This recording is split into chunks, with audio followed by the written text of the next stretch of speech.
I just beat Tormented Souls 2, and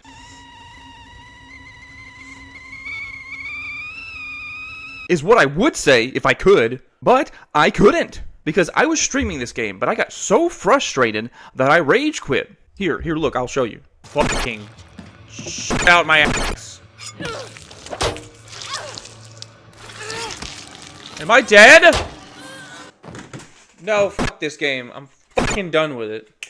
This game is a 0 out of 10. I'm sorry. We're not finishing this stupid fucking game. I can't take it anymore. And then, of course, against my better judgment, I tried finishing the last hour or so of the game on my own off stream, but the game literally wouldn't let me. I don't have footage of this, obviously, but I got all the way to the bunker and used the ID card on the laboratory. Spoilers, I guess, whatever. But the game said the door was still locked. What? I don't even know. What? And I was legitimately done with the game at this point. I just could not go on. Tormented Souls 2 is an independently developed survival horror game that I wish was good, simply because it pays homage to all the classic survival horror games from the 90s, like Resident Evil, Silent Hill, Fatal Frame, etc., etc. Those games are great, and their flaws don't hinder the experience, but boy, oh boy, does Tormented Souls 2 piss me off. It makes me angry.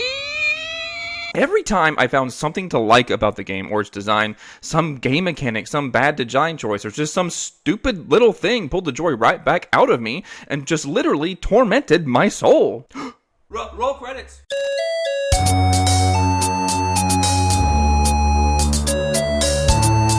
Now that's my overarching thoughts, but I'm going to examine each piece to see what I liked about Tormented Souls 2 and what I didn't, and why ultimately the game fails for me. Number 1, great atmosphere, great environmental design, great lighting, but bad character models and animation. Take a step back and look at the world, its design, its layout, and overall, it looks really nice. But as soon as a cutscene starts, boy does this look like an early era PS3 game. I know someone is going to mention it in the comments, so I'm just going to have to keep reiterating it at this point. Yes, I know it's an indie game. No, that's no excuse. That shouldn't be used as a crutch for any game, really, considering a whole team made this game, not 1 or 2 devs. It would be one thing if the game was designed to mimic a certain era of gaming, like a lot of indie devs do nowadays with sprite-based graphics or PS1/early 3D era graphics, but the game isn't giving me that vibe. It's giving me a this was made in the modern day 2025 vibes. And again, the environments and lighting look great. They look pretty on par with modern games for the most part. No, they're not the best I've seen, but they get the job done and they don't look bad. As for the characters, look, I'm not asking for the highest fidelity character models and animation, but when I look at what's being presented to me, I feel like I'm in animation school again, watching a fellow classmate struggle to understand how to make characters move so they don't look like puppets. It just looks awkward. Actually, more so. I would say the characters and enemies animate in a more cartoonish way than that which fits the game's plot and overall tone.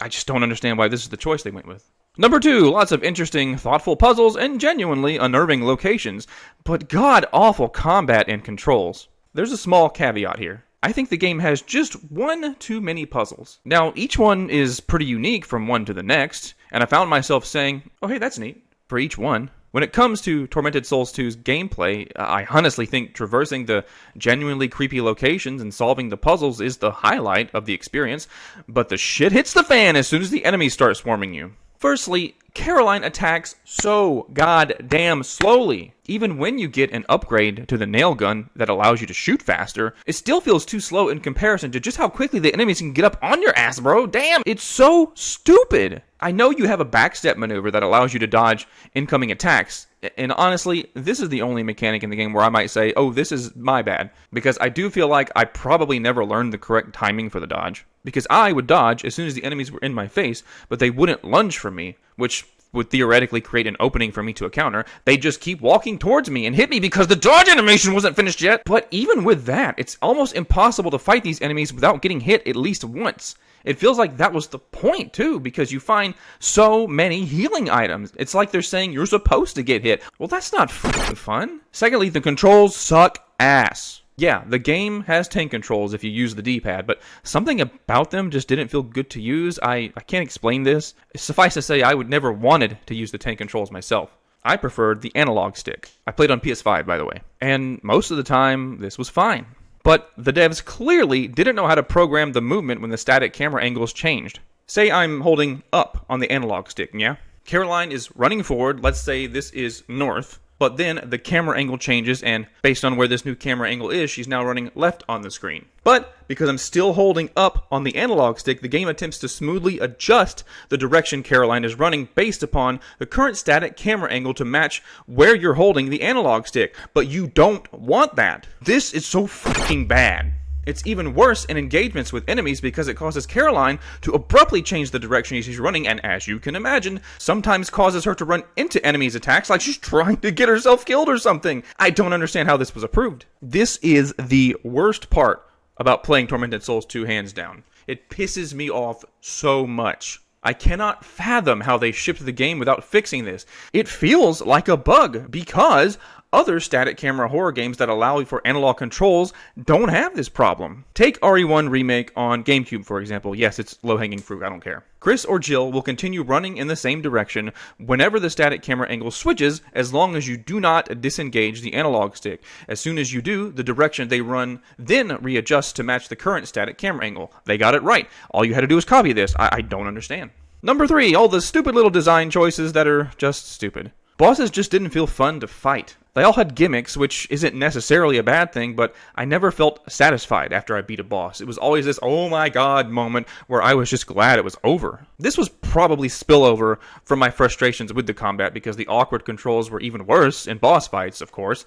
They always led to me dying unnecessarily. Speaking of spillover, the resource management was just dumb to me. Most of the time, it went like this. You get to a new area, you find a bunch of healing items and ammunition, but by the time you reach the tail end of that area, I barely had any resources left. This could just be a me thing, but I hate the feeling of just scraping by. Like, literally, I was using all of my ammo on the bosses and having to finish them off with melee weapons. I remember this happening on the first 3 bosses, the ones at the convent, the processing plant, and the graveyard, respectively. This was most egregious in the first boss, the one at the convent, where I literally didn't have enough resources to beat her because I couldn't beat her without taking damage. So the very first time I went into the fight, I had no healing items, only a handful of ammunition, and with half of my health missing already. I really tried to fight her with mostly melee weapons. I tried like 10 times. But the fucking hitbox on her giant overhead swing is garbage! What the fuck? That's where my frustration started, I think. Because I literally had to load an older save to redo half of the convent in hopes of not using as much resources. Which I did successfully, but fuck, I shouldn't have had to do that.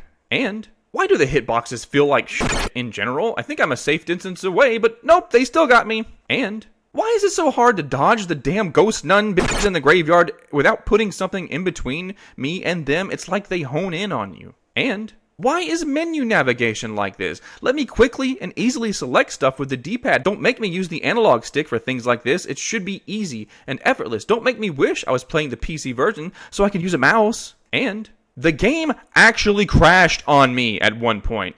That's it. Do I need to say anything else? And just why is this game a game?